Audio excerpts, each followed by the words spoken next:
On the last episode, we caught up with Josh to harden platinum alloy through heat treatment. We annealed a batch of samples last time, and today we'll be popping these guys into the oven.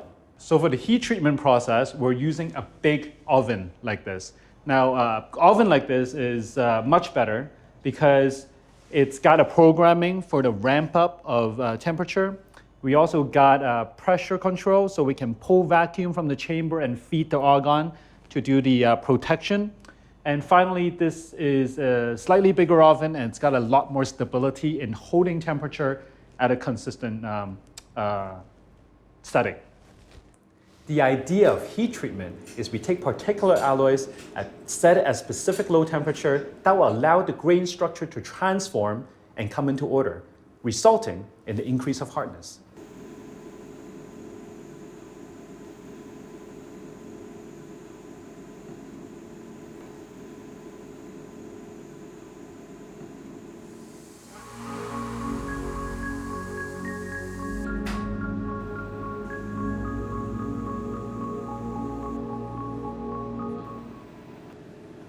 Once we get the samples out of the oven, we let it air cool, and then we can prepare the samples.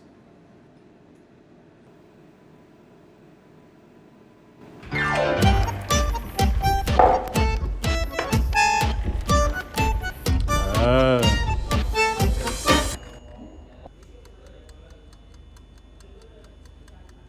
right, now so we got our sample set in a black plastic. We're going to bring it to the polish to give it a nice, even surface so we can do accurate hardness testing on. We're using 1,500 sandpaper. Okay. All right, so let's turn this thing on. Give it a few drips of water.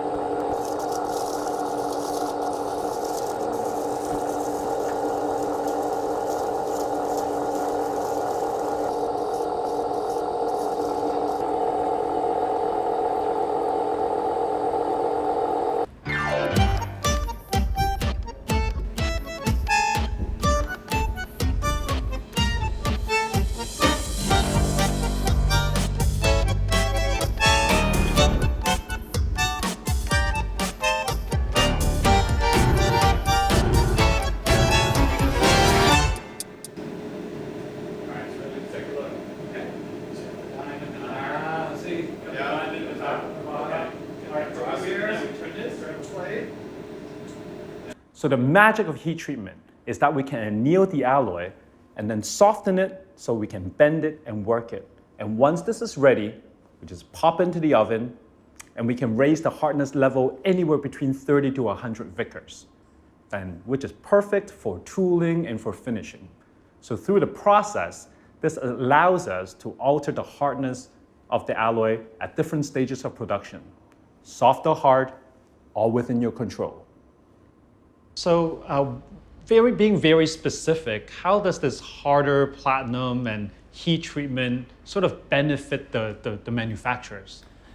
We actually, we had some great results. We were able to achieve harder alloys, utilizing some of the most common like copper alloys used in the China market today. And so that will help, one of the great benefits is it's also going to add very little cost to the overall production of these and keep things kind of status quo in terms of what they're used to using, just switching things up a little bit different. We were also able to achieve some different alloys for various applications. So where you might need one that's really, really hard and one that's kind of like semi-hard, where the benefits are still the same, but maybe you need something very, very hard for one specific application and something maybe not quite as hard for a secondary application. And I guess it helps also maybe if in the future research to reduce the time required to do the treatments and then to be able to have a much more applicable in terms of actual production in reality. Exactly. So, time is money at the end of the day, and so as we can benefit the process along the way, it starts with the production and moves all the way down. And then for the consumers, how does then a harder platinum benefit the consumers? What kind of possibilities does that open up? Well, probably one of the most important possibilities that I feel is the design element. So it enables the consumers to be able to have a much broader base at which they can look at design. So designers in production can actually broaden their spectrum because they can actually do much thinner cross sections. So it doesn't bend, it doesn't break, so you can do very thin pieces and very intricate work that otherwise was not achievable with the traditional platinum alloys.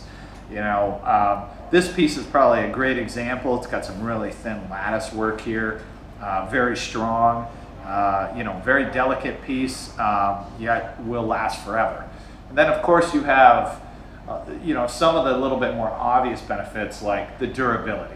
So something that's harder isn't going to scratch near as easy. It's going to look newer, longer. And probably the last benefit, which is very important, is gem setting. So, with a harder alloy, the diamonds stay in there, they stay secure, and they're not falling out. And, because that's a problem over time with pave in general. And so being able to have the consumer look down and all the diamonds are there, tomorrow, next month, next year, 10 years down the road is huge. And so all of those things are a huge benefit at the end of the day for the consumer. Yeah, it's actually very promising, the research. I know there's going to be a lot more ongoing to refine the alloys and the process, but it's very promising for the industry. It is. Yeah. We're going to continue the research, continue to put out an even better product than even what we've already discovered and will have coming out on the market. That's really exciting. Yeah. Well, thank you, Josh, for giving us your time. Thank you. I appreciate it. It's been great. Thank you. Until next time.